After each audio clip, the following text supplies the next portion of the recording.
अस्सलाम वालेकुम जी। मेरा नाम मोहम्मद समी है। उम्मीद करता हूँ आप सब लोग खैर आफियत से होंगे, ठीक ठाक होंगे। आज का हमारा ये सेशन कैश बजट के कुछ सवाल हैं उसके ऊपर मुश्तमिल है। जहाँ तक हमारी क्लास का ताल्लुक़ है तो करंटली हम लोग बजटिंग एंड फोरकास्टिंग का जो चैप्टर है मैनेजेरियल और फाइनेंशियल एनालिसिस का, वो हम ये चैप्टर कर रहे हैं बजटिंग और फोरकास्टिंग के नाम से। और हमने प्रॉफिट एंड लॉस बजट्स जो हैं उसके ऊपर सवाल किए हैं और करंटली कैश बजट हमारी क्लास में चल रहा है। और इसी सिलसिले में हमारा जो करंट सेशन है वो कैश बजट्स के कुछ क्वेश्चंस पे बेस्ड होगा। आज इंशाल्लाह कोशिश करेंगे, हमारे एजेंडा में शामिल होगा कि हम 3 कैश बजट के सवाल जो हैं उनको क्लास में अटेम्प्ट करें और वो पास पेपर्स होंगे इंशाल्लाह। तो मैंने प्लान किया हुआ है कि एक, जैसे कि आपको स्क्रीन पे नज़र आ रहा है करंटली, कि एक क्वेश्चन नंबर 9 है। मेरी जो स्टडी टेक्स्ट है उसका, ये आई कैप 2012 स्प्रिंग की अटैम्प्ट का ये क्वेश्चन है, क्वेश्चन नंबर 6। इसी तरह दो और सवाल हैं।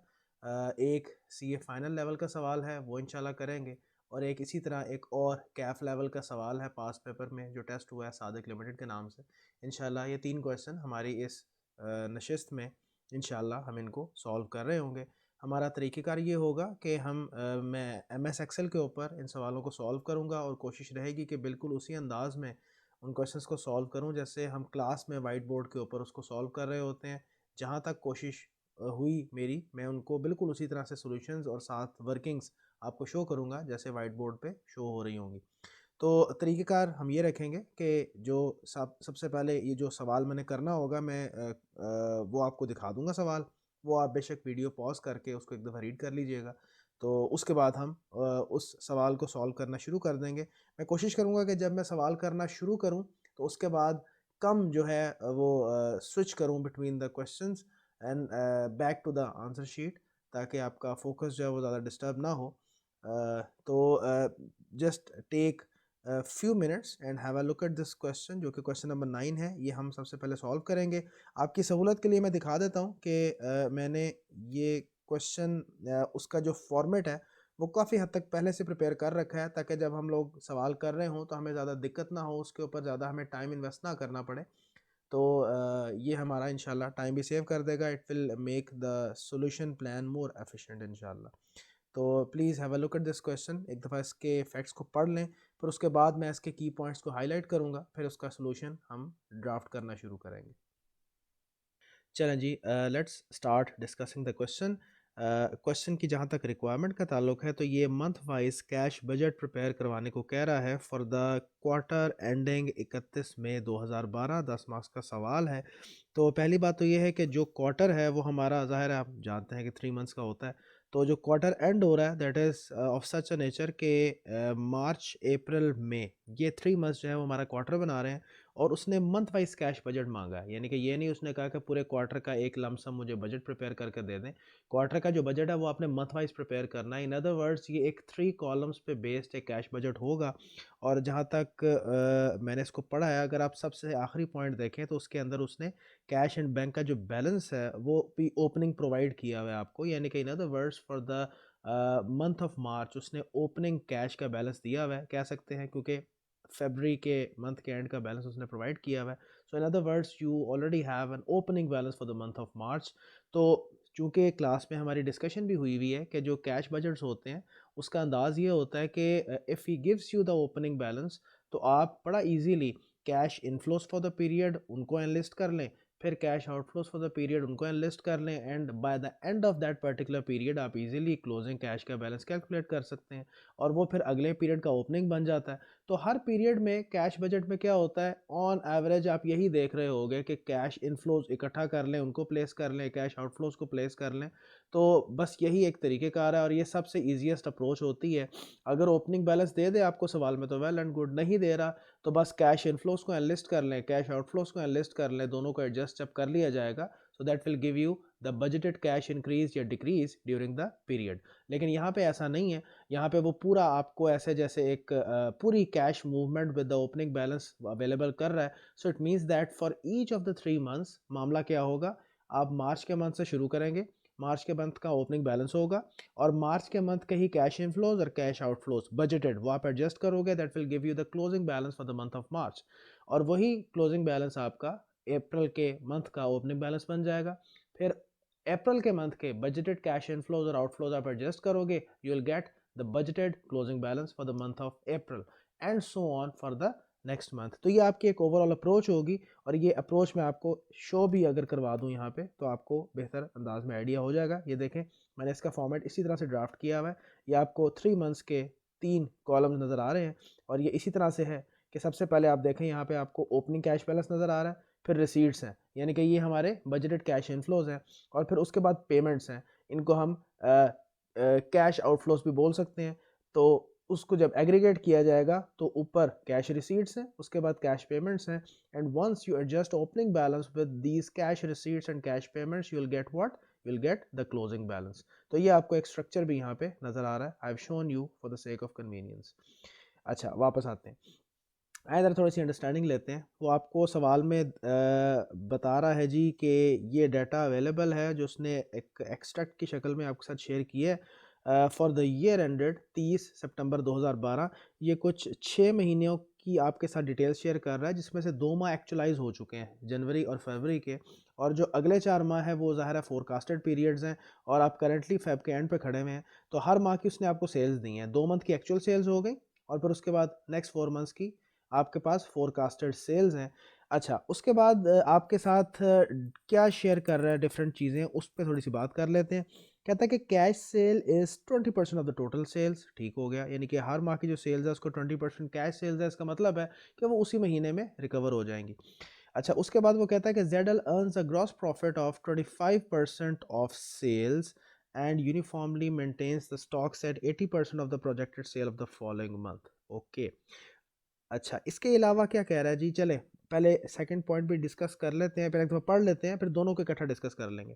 फिर इसके अलावा कहता है कि 60% of the debtors are collected in the first month subsequent to the sale, whereas remaining debtors are collected in the second month following the sales. अच्छा एक चीज़ तो इससे ये क्लियर होती है कि जहाँ तक तो आपकी सेल्स का ताल्लुक है, सेल्स के 2 हिस्से हैं, कैश सेल्स हैं और क्रेडिट सेल्स हैं। कैश सेल्स की कहानी ये है कि हर महीने की जो सेल्स हैं उसका 20% कैश सेल्स होती हैं और ज़ाहिर है वो उसी मंथ पे रिकवर हो जाएंगी। जहाँ तक तो क्रेडिट सेल्स का ताल्लुक है, उसकी कैश की कलेक्शन का उसने पीरियड आपके साथ शेयर कर दी है। वो कह रहा है कि जिस माह की भी सेल्स होंगी ना उसका 60% जो कलेक्शन है वो नेक्स्ट मंथ में होगी, next month of the month in which the sale is made. ठीक है, फॉर एग्जांपल अगर मैं बात करूं तो मार्च के अंदर, क्योंकि मार्च हमारा फर्स्ट मंथ है, तो 60% यानी कि जो इससे पिछला माह है हमारा फरवरी का, फरवरी के मंथ की जो क्रेडिट सेल्स है उसके 60% रिकवरी आपको मार्च में रिसीव होगी। इसके अलावा जो भी मंथ है उसका जो क्रेडिट सेल्स का 40% है वो उससे अगले से अगले मंथ में रिसीव होगा। इन अदर वर्ड्स मार्च के महीने में सर कौन सी 2 क्रेडिट सेल्स की रिकवरीज होंगी, एक तो 60% of the credit sales of the previous month मतलब फरवरी, और इसके अलावा 40% of the credit sales of the month previous to that मतलब जनवरी। तो हर माह की जो आपकी क्रेडिट सेल्स हैं उसका 60% रिकवरी नेक्स्ट मंथ में और 40% रिकवरी उससे नेक्स्ट मंथ में होगी। तो ये ट्रेंड इस तरह से चलेगा। तो आपको इसके लिए सर एक ना स्केड्यूल अलग बनाना पड़ेगा। It's very common in the case of cash budget कि आपको वो रिकवरीज और पेमेंट्स के लिए एक इस तरह से स्केड्यूल बनाना रिक्वायर करे, आपकी मजबूरी हो जाएगी, क्योंकि पेमेंट्स और कलेक्शंस का मामला ही कुछ ऐसा होगा। फॉर एग्जांपल वो परचेजेस के केस में भी कह सकता है, जो कि सवाल में उसने कहा है कि जिस मंथ की परचेज है उससे नेक्स्ट मंथ में पे होगा। ठीक है, तो हमें ये भी चीज़ देखनी पड़ेगी कि हमें जब स्केड्यूल तैयार करना है तो किस तरह से करना है। इसी तरह से वो ऐसे भी कह सकता है कि सर जिस मंथ की परचेज है 50% उसी मंथ में पे हो जाएगा, 50% उससे नेक्स्ट मंथ में पे होगा। So in that particular case it might be required on your part कि आप उस सूरत में कोई स्केड्यूल तैयार करें। तो हम भी इंशाल्लाह as far as the credit sales are concern उसके अंदर हम एक स्केड्यूल तैयार करने की कोशिश करेंगे कि जिसमें हम इस कैश कलेक्शन को शो करवा सकें अगेंस्ट द क्रेडिट सेल्स। अच्छा इसके अलावा उसने यहाँ पे एक इंफॉर्मेशन शेयर की है और वो है जी ग्रॉस प्रॉफिट की। देखिए सेल्स तो हर महीने की आपको अवेलेबल हो गई और ग्रॉस प्रॉफिट अगर वो दे देता है तो इजीली आप cost of goods sold calculate कर सकते हैं। ये आप क्यों कैलकुलेट करोगे? देखो यहाँ पे उसने आपको ये इन्फॉर्मेशन तो दे दी है कि यार आपको आप स्टॉक मेंटेन करते हो हर महीने के एंड पे equivalent to 80% of the projected sale of the following month. अब यहाँ पे उसने देखें मेंशन करने को ये बात कह दी है कि यार 80% of the projected sale of the next month के बराबर आपके क्लोजिंग स्टॉक की वैल्यू होगी। असल में it will be 80% of the projected cost of sales of the next month. भाई देखें हमने वर्किंग कैपिटल मैनेजमेंट का चैप्टर भी पढ़ा है और उसके अंदर भी हमने बड़ा क्लियरली देखा था कि एवरेज फिनिश गुड्स की इन्वेंट्री किस बेस पे वैल्यू होती है? Sales? No, cost of goods sold की बेस पे। आप फॉर्मूला याद करें, COGS over 365 into finish goods turnover in days या इन्वेंट्री टर्नओवर इन डेज हमने पढ़ा हुआ है।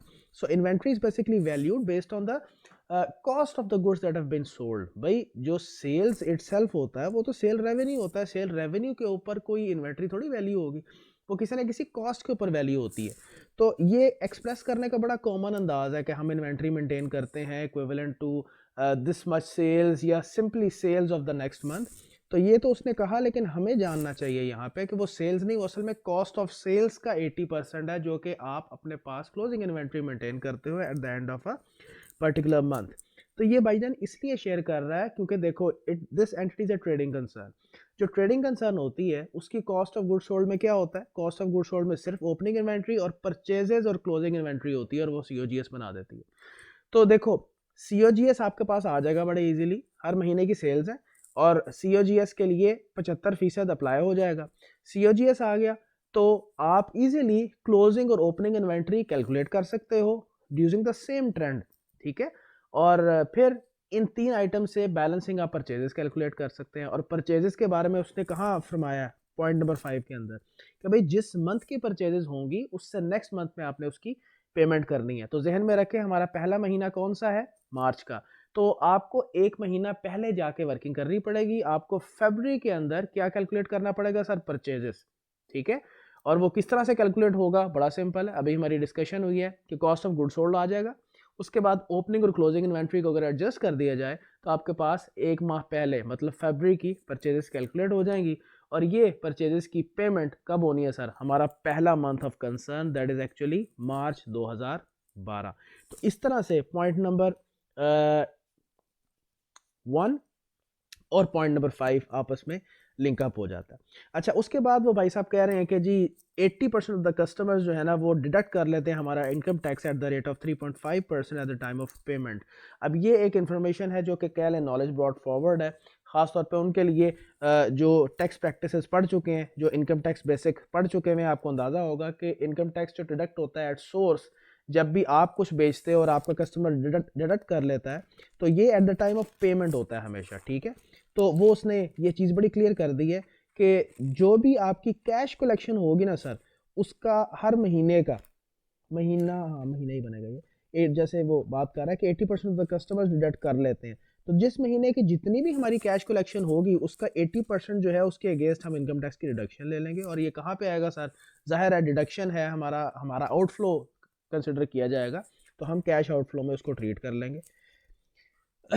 अच्छा, इसके अलावा पॉइंट नंबर 4 के अंदर वो ये फरमा रहा है कि हमने जनवरी 2012 में एक पेमेंट की थी 2 मिलियन और वो 25% एडवांस था against the purchase of a packing machinery. तो कोई पैकिंग मशीनरी है उसकी जो टोटल अमाउंट है ना उसका 25% बतौर एडवांस हमने पे किया था। कब? 2 मिलियन जनवरी के अंदर 2012 के अंदर। मशीन कह रहा है कि डिलीवर हुई थी और इंस्टॉल हुई थी इन फरवरी 2012 and was to be operated on test run for 2 months। अच्छा, एक चीज़ यहाँ पे ना मैं आपको बता दूँ, अक्सर औकात ऐसा कैश बजट में और इवन नॉर्मल बजटिंग में भी देखा जाता है, बाज़ औकात वो ना कोई ऐसा डेट स्पेसिफाई नहीं करता, वो बस ये कहता है कि इस महीने में कुछ हुआ। तो उस सूरत में एक बाय डिफ़ॉल्ट अजम्पशन ली जाती है कॉमनली कि भाई हम उस महीने के एंड पे वो एक्टिविटी तस्वर कर लेते हैं। बिल्कुल इसी तरह से जैसे याद करें कि जब हम लोग इन्वेस्टमेंट अप्रेजल या बिजनेस अप्रेजल के अंदर कहते थे कि यार कैश फ्लोज के बारे में जब कुछ मेंशन नहीं होता तो हम बाय डिफ़ॉल्ट एज्यूम करते हैं कि वो eight the end of the year है। तो इसी तरह से यहाँ पे भी एक मामला बड़ा कॉमनली देखा जाता है कि अगर हमें ये ना बताया जाए कि कोई एक्टिविटी एक महीने में हो रही है और डेट नहीं बताई जाती तो हम फिर एज्यूम करते हैं कि वो एक्टिविटी शायद एक मंथ के एंड पे वो एक्टिविटी हुई होगी। तो यहाँ पे जो वो कह रहा है कि मशीन जो है वो डिलीवर हुई थी और इंस्टॉल हुई थी इन फरवरी, तो आप एज्यूम कर सकते हो कि एंड ऑफ फरवरी पे हुई थी। और वो कह रहा है उसके बाद ऑपरेट हुई और टेस्ट रन किया गया उसको 2 महीनों के लिए। कह रहा है कि 50% of the purchase price was agreed to be paid in the month following the installation. अब इंस्टॉलेशन कब हो रही है, फरवरी के एंड पे आप अज्यूम कर सकते हो, ठीक है ना, जैसे उसने मेंशन किया, और उससे नेक्स्ट मंथ बनता है मार्च, तो मार्च में 50% पेमेंट हुई, ठीक। और उसके अलावा वो कह रहा है remaining amount at the end of test run. तो अगर ये जो टेस्ट रन आपका हो रहा है, डिलीवर हो रहा है, इंस्टॉल हो रहा है, and it was operated for the test run for 2 months, तो टेस्ट रन जाहिर है अगर फरवरी के एंड से शुरू होता है तो मार्च पूरा और अप्रैल पूरा, तो अप्रैल के एंड पे जाके आप ये कह सकते हो कि बाकी की पेमेंट हो रही है। तो जो टोटल अमाउंट का 25% है वो अमाउंट कितनी बनती है, वो 2 मिलियन बनती है। तो आप इजीली ग्रॉस बैक करके टोटल वैल्यू कैलकुलेट कर सकते हो। उस टोटल वैल्यू का 50% पे होगा मार्च में, और 50 और बाकी जो मेरा ख्याल 25% बचता है वो आप पे करोगे अप्रैल के अंदर जाके। जाहिर है उसमें हमें ये नहीं दिखाने की ज़रूरत कि ये इस डेट पे जाके पे हुआ, हमने तो मंथ वाइज बजट बनाना है। तो मार्च में 50% पेमेंट दिखा सकते हैं और आप अप्रैल में 25% जो कि बाकी बच जाएगी वो पेमेंट दिखा दोगे। आखिरी पॉइंट बहुत आसान है sir, administrative and selling expenses. वो स्ट्रेट अवे कह रहा है कि जी जिस महीने की सेल्स हैं आपने उसका 16 और 24% लेना है, वो एडमिनिस्ट्रेटिव एक्सपेंसेस और सेलिंग एक्सपेंसेस की मद में चला जाएगा। सो हमने एक सफिशेंट लेवल तक इसकी क्लैरिटी ले ली है सवाल की, और हमने रीजनेबल अंडरस्टैंडिंग डेवलप कर ली है। Now when we will start solving the question तो हमें बड़ी आसानी इंशाल्लाह हो जाएगी। So let's now start solving the question. अच्छा ये देखें, मैं एक दफ़ा आपको ज़रा ओवरऑल जो मैंने एक फॉर्मेट इसका तैयार किया है उसको ज़रा हल्का सा गो थ्रू करवा देता हूँ। इसमें मेरा ख्याल है डेट थोड़ी सी चेंज करनी पड़ेगी, 2021 बाय मिस्टेक लिखा हुआ है, चलें sorry. So this is the monthly cash budget, ठीक है। मंथली इसलिए क्योंकि पूरा क्वार्टर के जो 3 मंथ्स हैं उसके लिए एक बजट तैयार किया जा रहा है for each month, and in totality it is for the quarter, and what is that quarter, it is that quarter ended May 31, 2012। तो ये देखें आपको 3 कॉलम्स 3 मंथ्स के नज़र आ रहे हैं। हल्का सा फॉर्मेट मैंने पहले ही रिव्यू करवा दिया था। उसके अलावा जहाँ जहाँ वर्किंग्स की ज़रूरत है तो मैंने उसकी वर्किंग्स जो है वो अलहदा से प्रिपेयर कर ली है। पहली वर्किंग मैंने कैश सेल्स की, और इसके अलावा recovery from the credit sales उसकी एक स्ट्रक्चर सा बिल्ड कर ली है। इसके अलावा हमारी वर्किंग कुछ जो हमारी पेमेंट होनी है वो जो पैकिंग मशीनरी है उसके हवाले से एक वर्किंग मैंने तैयार की हुई है, और उसके अलावा जो परचेजेस की कैलकुलेशन है और उसकी जो पेमेंट है उसके लिए एक छोटा सा स्केड्यूल मैंने तैयार किया हुआ है। बाकी मेरा ख्याल है हम सारी वर्किंग्स जो हैं वो ऐसा उनको अलग वर्किंग्स दिखाने की ज़रूरत हमें नहीं पड़ेगी। हम अपने मेन सोल्यूशन प्लान जो है जो कि हमारा कैश बजट है उसमें डायरेक्टली भी वर्किंग साथ शो कर सकते हैं। चलें लेट्स स्टार्ट। तो ये देखें ओपनिंग कैश बैलेंस है, फिर रिसीट्स, फिर पेमेंट्स, और फिर फाइनली मेरे पास क्लोजिंग बैलेंस आ जाएगा। So let's put in the values from the main question. ये देखें क्वेश्चन में हमें मिलियन में फिगर दे रहा है ओपनिंग कैश बैलेंस की, एंड दैट इज़ 100 मिलियन। तो लेट्स प्लेस, चूँकि मैं थाउजेंड्स में फिगर ले रहा हूँ तो मैं 100,000 यानी 1 लाख की अमाउंट शो करवा रहा हूँ ओपनिंग बैलेंस में। उसके बाद आए ज़रा वर्किंग करते हैं कैश सेल्स के हवाले से। इसको हम रेफरेंस दे देते हैं वर्किंग नंबर 1, ठीक है जी। इसके अलावा रिकवरीज फ्रॉम क्रेडिट सेल्स, इसको भी हम वर्किंग नंबर 1 का ही रेफरेंस देते हैं क्योंकि हमने ये दोनों चीज़ें वर्किंग 1 में इंशाल्लाह कवर कर लेनी है। So let us now move to working number 1, वहाँ पर जाते हैं। तो ये देखें आपको वर्किंग नज़र आ रही है, बड़ा सिंपल सा है। उसने कहा है कि जो हर महीने की जो सेल्स हैं उसका 20% आपकी कैश सेल्स हैं। तो ये देखें यहाँ मैं ग्रॉस सेल्स लिखने लगा हूँ फ्रॉम द क्वेश्चन, और जब उसको मैं फॉर एग्जांपल एक लेटर एक सिंबल असाइन किया ए का, तो उसी का 20% जब कर लिया जाएगा तो वो कैश सेल्स हो जाएंगी। So let's go to the question. हम देखते हैं मार्च, अप्रैल और मई की सेल्स कितनी कितनी है। 55,000, 60 और 65,000,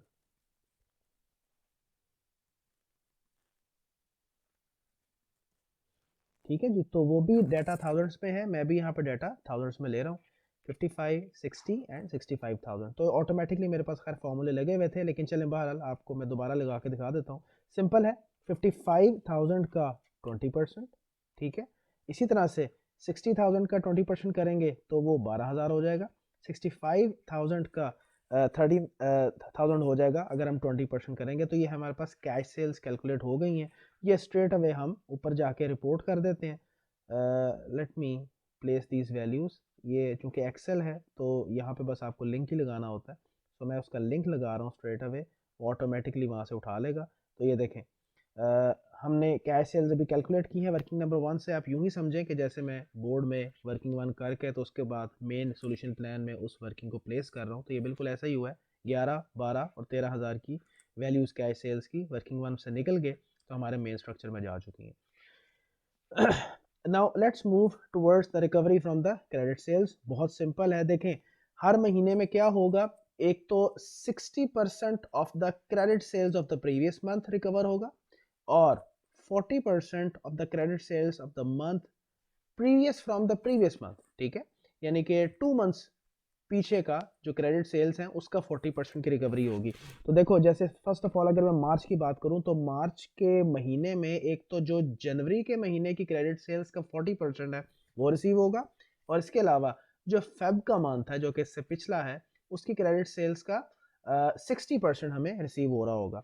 तो इसीलिए मैंने हर मंथ के अंदर एक तो 2 मंथ्स प्रीवियस रिकवरी और 1 मंथ प्रीवियस रिकवरी मैंने प्लेस कर दी है। तो इन दोनों को ऐड करेंगे तो that will give me the recovery against the credit sales for that particular month मेरे पास आ जाएगा।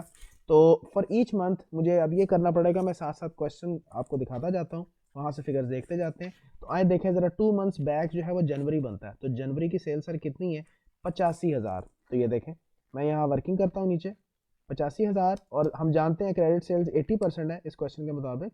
सो 80% का कितना सर, 40% मुझे रिसीव होगा। और इसके अलावा जो इससे प्रीवियस मंथ है, ये मैं अभी सिर्फ कॉपी पेस्ट कर रहा हूँ, इससे प्रीवियस मंथ बनता है फरवरी की सेल्स थी 95,000। तो sir 95,000 again credit sales are 80% each month, तो 80% जो है उसका 60%, यानी फेब की क्रेडिट सेल्स का 60% वो मुझे मार्च में रिकवर होना है। So let us now calculate these values.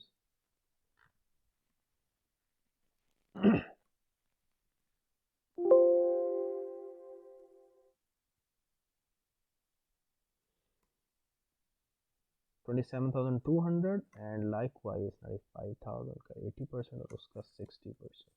तो सर जो जनवरी के मंथ की क्रेडिट सेल्स की कैश रिकवरी है वो 27,200 बनती है, और जो एक मंथ पीछे मतलब फेब की जो क्रेडिट सेल्स का जो 60% बन रहा है वो 45,600 है। सो इन टोटलिटी ये देखें दोनों को जब ऐड करेंगे तो हमें मार्च में कितनी अमाउंट की रिकवरी मिलेगी सर, 72,800 की। बिल्कुल इसी तरह से हम अगर आगे मूव करें तो अप्रैल के अंदर आपको एक तो फरवरी के मंथ के क्रेडिट सेल्स का 60% रिसीव होगा, सॉरी 40% रिसीव होगा। ठीक है, और इसके अलावा जो इससे पिछला मंथ है जो कि मार्च का है, तो मार्च के मंथ की जो क्रेडिट सेल्स हैं उसका 60% रिकवर होगा। तो ये देखें 2 मंथ्स बैक की जो हमारी सेल्स हैं मतलब फरवरी के मंथ की, वो आपकी बनती है सर 95,000। ठीक है जी, मैं यहीं से डाटा उठा लेता हूँ। तो 95,000 का 80% अगेन क्रेडिट सेल्स हैं और उसका 40% हमें रिसीव हो जाएगा क्योंकि ये 2 मंथ्स बैक है। ठीक है, और इसी तरह जो इससे पिछला मंथ है वो आपका मार्च बनता है, और मार्च के महीने में 55,000 जो है, ठीक है, तो 55,000 का अगेन 80% और उसकी क्रेडिट जो कि सेल्स बनती हैं तो उसका 60% की रिकवरी हमें रिसीव हो जाएगी। तो आए ज़रा आप इसको कैलकुलेट कर लेते हैं इसी तरह से, ये 95,000 के 80% का 40% एंड लाइकवाइज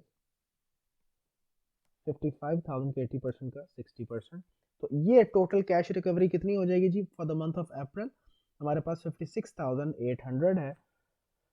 इसी तरह से अगर हम नेक्स्ट मंथ में चलें तो देखें मई बनता है, तो मई के मंथ में एक तो मार्च के मंथ की क्रेडिट सेल्स का 40% और एक अप्रैल के मंथ की क्रेडिट सेल्स का 60%। तो आए जी अब ज़रा इसको देखते हैं कि हमारा जो मंथ ऑफ मार्च है उसमें सेल्स थी 55%, तो 55% की 80% का 40% हो गया, इसको कैलकुलेट कर लेते हैं। और इसके अलावा हमारा जो इससे पिछला मंथ है वो अप्रैल का बनता है, अप्रैल की मंथ की सेल है सर 60,000, तो 60,000 के 80% का 60%, इसको भी कैलकुलेट कर लेते हैं। तो ये बनता है 28,800। So for the month of May the total cash recovery against the credit sales turns out to be 46,400। तो देखें हर माह की मेरे पास recovery from the credit sales भी कैलकुलेट हो चुकी हैं। Now I am in a position कि मैं इनको अपने मेन सॉल्यूशन प्लान में प्लेस कर दूं। तो आए ज़रा एक्सेल का फ़ायदा उठाते हैं और लिंक्स अटैच कर देते हैं इन सेल्स के साथ। 72,800 फिर 56,800 और फिर 46,400, ये देखें जी मेरे पास ये यहाँ पे पॉपुलेट हो चुका है ओपनिंग कैश बैलेंस। फिर उसके बाद असल में ये कैश एंड बैंक बैलेंस है, आप लिख सकते हो, वो जो वर्ड यूज़ कर रहा है वही यूज़ करना चाहिए, बेहतर यही होता है। तो 1 लाख ओपनिंग था, और फिर कैश रिसीट्स कितनी आ गई सर 83,800। वो चूंकि नीचे लिंक लगे हुए हैं वो ऑटोमेटिकली ना क्लोजिंग बैलेंस कैलकुलेट कर रहा है, अभी ये अपडेट होगा, ठीक है। वंस विल कैलकुलेट, उसके बाद मैं अभी बल्कि रिमूव कर देता हूँ, बेहतर है। तो अभी मेरे पास मार्च का month opening with cash receipts ready हो चुका है। इसके अलावा अप्रैल और मई के भी कैश सेल्स और recovery from the credit sales मैंने कंप्लीट कर ली हैं। ज़ाहिर ओपनिंग बैलेंस तब तक नहीं बनेगा अप्रैल का और मई का जब तक मैं पिछले मंथ को क्लोज नहीं करूँगा। तो आए जी मज़ीद वर्किंग हम करते हैं जी। इसमें देखें जो एडमिनिस्ट्रेटिव एक्सपेंसेस और सेलिंग एक्सपेंसेस है वो बहुत आसान है, सिंपल। हर माह की जो सेल्स हैं उसका 16% एडमिनिस्ट्रेटिव एक्सपेंसेस हैं, कोई डिले नहीं है, ठीक है। सेलिंग एक्सपेंसेस का भी जहाँ तक ताल्लुक है 24% of the sales of each month है। ये मैं स्ट्रेट अवे कैलकुलेट कर रहा हूँ, ऐसा मुझे बताने की भी ज़रूरत नहीं है। जैसे अगर मैं बात करूँ मार्च के मंथ की, तो 16% of, let's have a look eight के मार्च के मंथ की सेल्स कितनी है। मार्च के मंथ की सेल्स 55,000 है, ठीक है। इस तरह से अगला मंथ जो है उसकी 60, उससे अगले मंथ की 65,000 है, 60 और फिर 65,000। तो सिंपल है, 16% of the sales of each month. Likewise selling expenses 24% of the sales of each month. इसको मैं कॉपी पेस्ट करता हूँ नीचे, और मैंने सिर्फ ये करना है कि हर एक में 24% मैं करता जाऊँगा, ठीक है जी। तो इसमें कोई ऐसा टेक्निकल चीज़ एग्जिस्ट नहीं करती। अच्छा, इसके अलावा देखें इनकम टैक्स है, उस पर भी बात हुई हुई है, बड़ा सिंपल है। मैंने देखे कैश रिसीट्स जितनी भी है ना उसको मैंने एक सिंबल दिया हुआ पी के नाम से। तो जो इनकम टैक्स है वो स्ट्रेट अवे क्या है, उसने कहा है कि हर महीने जितनी भी कैश रिसीट्स हैं उसके जो 80% कस्टमर्स है ना वो eight the time of payment वो इनकम टैक्स काटेंगे एट द रेट ऑफ 3.5%।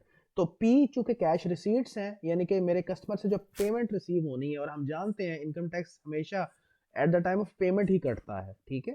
तो जो पेमेंट्स हैं उसका 80% और उसका 3.5% that will be the income tax deduction. तो सर उसको भी कैलकुलेट कर लेते हैं, सिंपल। ये देखें मैं क्या कर रहा हूँ, कैश रिसीट्स पकड़ी, उसका 80%, ठीक है, और फिर उसका टैक्स का रेट 0.035। बिल्कुल स्ट्रेट अवे आपने, मैंने सिर्फ ये फॉर्मूला अप्लाई ही किया है, यानी कि for the cash receipts of each month उसका 80% एंड देन उसका 3.5%। तो ये इनकम टैक्स की रिडक्शन कैलकुलेट हो जाएगी। चलें मज़ीद आगे बढ़ते हैं। आए पैकिंग मशीनरी की जो कॉस्ट है उसको कैलकुलेट कर लेते हैं। वर्किंग नंबर 2 पे चलते हैं। देखिए मैंने इसका स्ट्रक्चर पहले से डिज़ाइन किया हुआ है। देखिए सबसे पहले तो आप परचेज प्राइस कैलकुलेट कर लें। यहाँ पे उसने बताया हुआ है, मैं क्वेश्चन पे वापस आ रहा हूँ सॉरी, कि जो 25% है जो कि आपने पे किया है वो एडवांस है ऑफ द टोटल, ठीक है, और वो अमाउंट कितनी है 2 मिलियन। तो अगर आप इसको वर्क बैक करें तो आपको इजीली पता चल जाएगा कि पैकिंग मशीनरी की कॉस्ट कितनी थी। मतलब अगर आप ये जो मैं 2 मिलियन, हाँ 2 मिलियन है तो इसको हम 2000 कर देते हैं। तो 2000 डिवाइड बाय 25% अगर करेंगे तो मैं आई बी एबल टू कैलकुलेट कि ये ओरिजिनली प्राइस इसकी कितनी थी। तो हमें पता चला कि 8000 इसकी टोटल प्राइस थी, जिसमें से देखिए अगर मैं लेस कर दूं कि एडवांस जितना मैंने पे कर दिया है जो कि जनवरी के मंथ में पे हुआ था, अब वो ज़ाहिर है वो तो मेरा मंथ है ही नहीं, यानी कि मेरे जो मंथ्स हैं वो कौन से हैं, मार्च अप्रैल और मई। हमने तो उसकी पेमेंट लेनी है, और हम जानते हैं कैश बजट के अंदर सारी बचे पेमेंट्स और सारी रिसीट्स होती हैं, भले वो कैपिटल हो भले वो रेवेन्यू हो, हमने कोई इसमें डिस्टिंक्शन नहीं रखनी होती। तो हमने तो अपने रेलेवेंट मंथ में जो भी इसके मद में पेमेंट हुई है इस मशीनरी के मद में हमें वो लेनी है।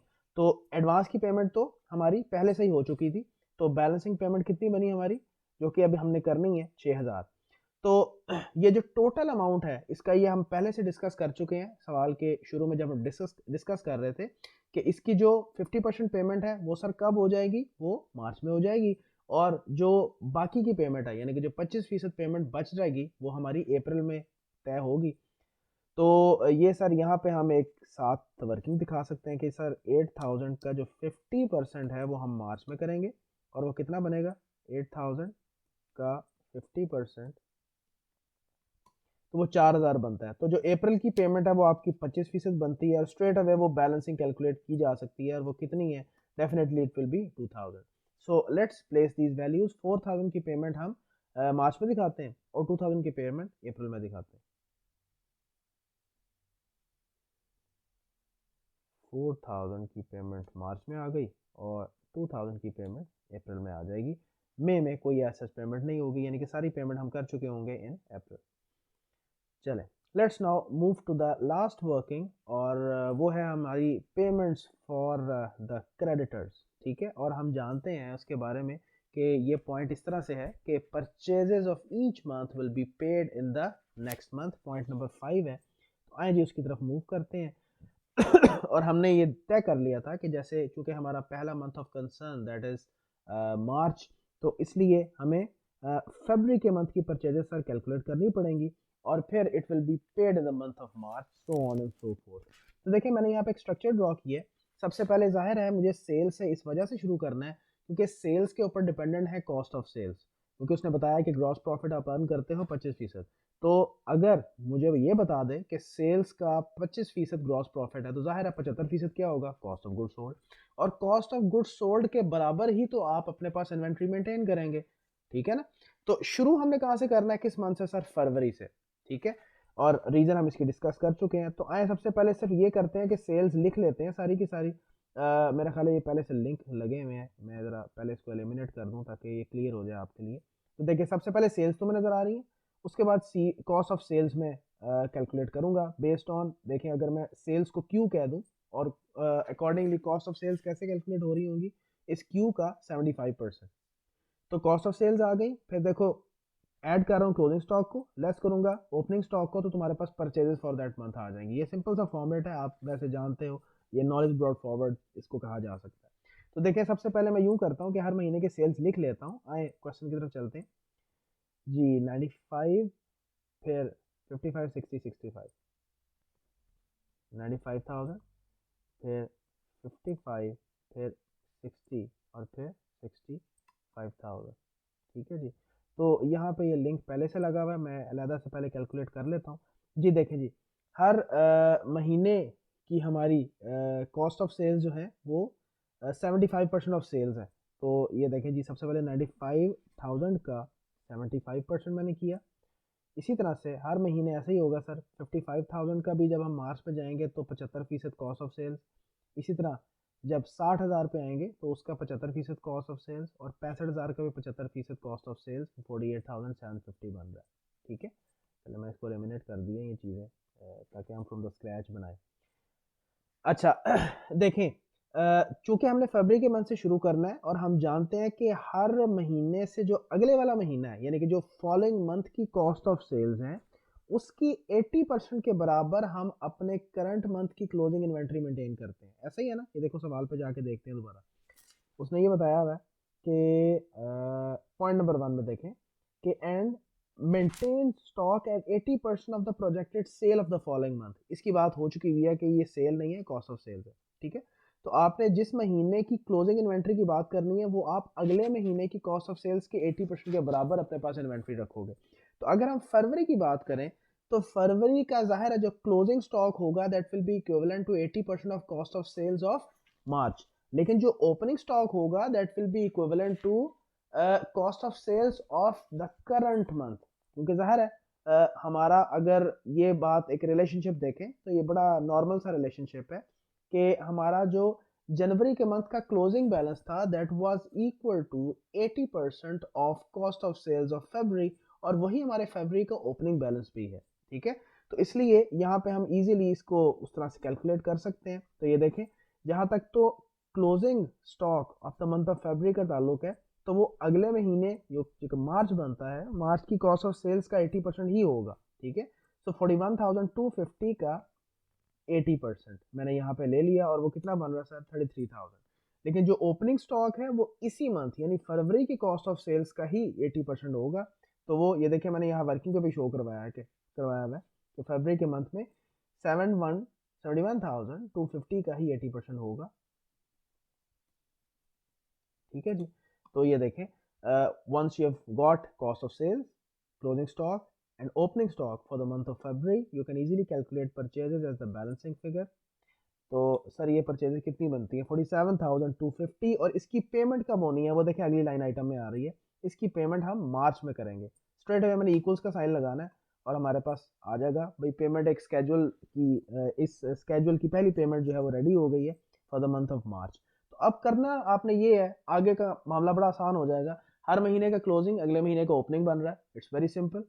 तो जो अगले महीने का जो क्लोजिंग है वो आपने उससे अगले महीने की जो कॉस्ट ऑफ सेल्स बन रही है उसका 80% ले लेना है और फिर आपको परचेज आती जाएंगी।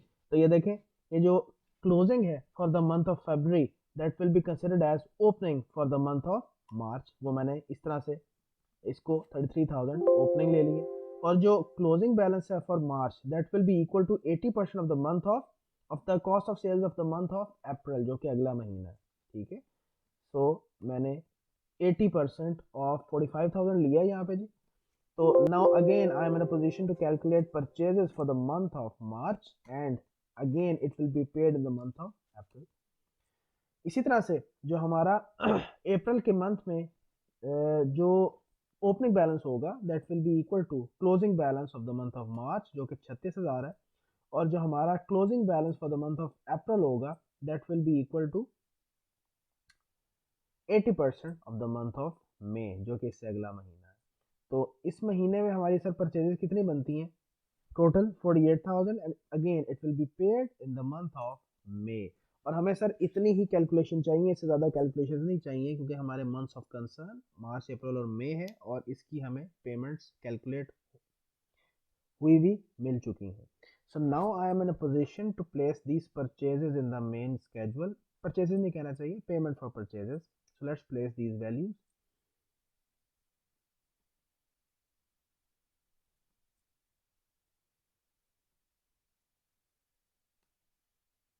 जी मार्च की पेमेंट आ गई और likewise for the next 2 months हमारे पास पेमेंट प्लेस हो गई भी है। तो ये देखिए मैंने चूंकि फॉर्मूला लगाया हुआ था तो अब स्ट्रेट अवे ये करना है, रिसीट्स तो मेरे पास टोटल हुई नहीं है। ठीक है, ये देखें हर महीने की, और इसी तरह से जो पेमेंट्स हैं वो भी आप टोटल कर लें, आपके पास पेमेंट्स टोटल आ जाएंगी। एंड पे it's very simple mathematical task कि आपने एडजस्टमेंट करनी है। ओपनिंग बैलेंस उसमें ऐड कर दें कैश रिसीट्स, लेस कर दें cash payments, you will get the closing balance of each month. तो सर मैं यही काम करने लगा हूँ। 1,00,000 प्लस 83,800 माइनस 75,596, ये आपके पास क्लोजिंग बैलेंस आ गया 1,08,204। It will be treated as the opening balance for the next month यानी कि अप्रैल। उसके बाद बिल्कुल वही काम आप अगले महीने भी करें, ये बन गया 1,04,827 रुपये और ये ओपनिंग बन गया for the month of May. ठीक है जी, और again you will do the same thing for the next month for calculating the closing balance. तो यहाँ पे आपको मालूम हुआ कि सर आपका जो मई के मंथ का क्लोजिंग बैलेंस है that is 88,564, so that finalises your cash budget, जो कि क्वार्टरली कैश बजट है with monthly details. You can have a quick look of this question. मैं ऊपर से नीचे तक आपको थोड़ा सा राउंड अप करवा देता हूँ कि किस तरह से हमने ये बजट तैयार किया है। आप सिर्फ इस बजट को एक दफ़ा गो थ्रू कर लें।